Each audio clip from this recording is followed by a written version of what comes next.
þáttið. 49 í öðru veldi mínus 112 pluss 64 í öðru veldi. Þetta er þriggjalega stærð og ég tek strax eftir einu atriði sem skiptir allir máli í þessu dæmi. 49 er mynduð af tölunni 7 í öðru veldi.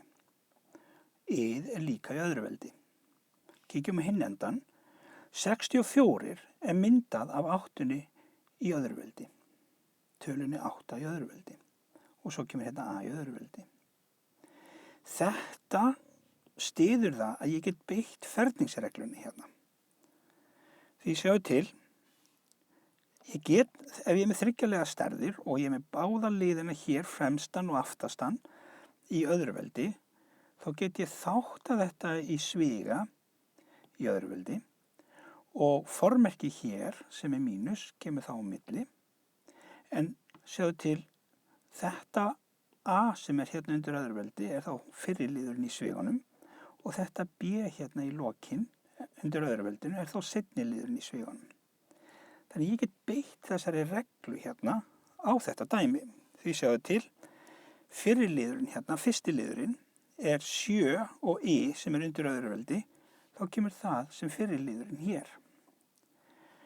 Síðasti liðurinn í þessari þriggjalega stærð er 8 og sem er undir öðru veldinu hér. Það myndar seinni liðin í sviganum.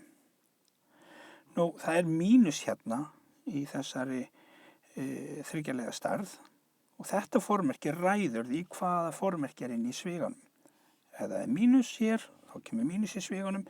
Ef það er plús hér, þá kemur plús í sviganum. En þá verður mínus. Þannig að þáttunin gefur mér þá fyrsta liðin, hérna 7 mínus síðasta liðin, 8 í öðru veldi. Og nú myndi einhver spyrja, en hvað með miðjuna? Hvernig myndast hún? Jú, sjáðu í ferningsreglunni, þá er gert ráð fyrir að þetta sé mínus 2ab.